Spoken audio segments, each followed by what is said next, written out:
Cinema വിശേഷങ്ങൾക്കും ഗോസിപ്പുകൾക്കും ദാസനും വിജയനും ഈ channel ഇപ്പോൾ തന്നെ സബ്സ്ക്രൈബ് ചെയ്യുക.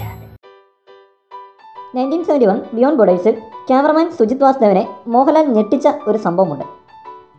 സുജിത് വാസുദേവ് തന്നെയാണ് ഒരു മാധ്യമത്തിന് നൽകിയ അഭിമുഖത്തിൽ ഇതിനെക്കുറിച്ച് പറഞ്ഞത്. ചിത്രത്തിൽ മോഹൻലാൽ ടാങ്ക് ഓടിക്കുന്ന രംഗത്തെക്കുറിച്ച് നേരത്തെ തന്നെ വാർത്തകളുണ്ടായിരുന്നു. ഈ രംഗത്തെക്കുറിച്ചാണ് സുജിത് വാചാലനായത്. സുജിത്തിൻ്റെ വാക്കുകളിലേക്ക്, ലാലേട്ടൻ ടാങ്ക് ഓടിക്കുന്ന ഒരു രംഗമുണ്ട് 1971-ൽ. ക്ലച്ച്, ബ്രേക്ക് എന്നിങ്ങനെയുള്ള കാര്യങ്ങൾ ടാങ്കിൻ്റെ ഡ്രൈവർ കൃഷ്ണയിൽ നിന്നും മനസ്സിലാക്കിയ ശേഷം അല്ലു സുരേഷിനോടും എന്നോടും കയറിയിരിക്കാൻ ലാലേട്ടൻ പറഞ്ഞു. ഞാനും സഹായിയും 2 ക്യാമറകൾ സെറ്റ് ചെയ്ത് അപ്പുറവും ഇപ്പുറവുമായി ഇരുന്നു. വളരെ ലാഘവത്തോട് തന്നെ അദ്ദേഹം ടാങ്ക് ഓടിച്ചു തുടങ്ങി. ഒരു സന്ധ്യാനേരത്തായിരുന്നു അത് ഷൂട്ട് ചെയ്തത്. അതിനാൽ കുറച്ച് ലൈറ്റ് മുഖത്ത് കിട്ടും വിധം ഓടിക്കൊണ്ടേയിരുന്നു. അത്തരത്തിൽ ഓടിച്ച് ലാലേട്ടൻ വീണ്ടും ഞെട്ടിച്ചു. എല്ലാം കഴിഞ്ഞ് അദ്ദേഹം ടാങ്കിൽ നിന്ന് പുറത്തിറങ്ങിയപ്പോൾ ഞാൻ പറഞ്ഞു, സാർ സമ്മതിച്ചിരിക്കുന്നു, നേരത്തെ ടാങ്ക് ഓടിച്ചിരുന്നു.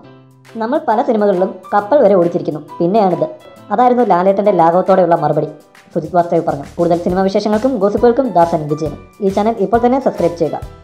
വീഡിയോ ഇഷ്ടപ്പെട്ടെങ്കിൽ like, share, comment. Thank you.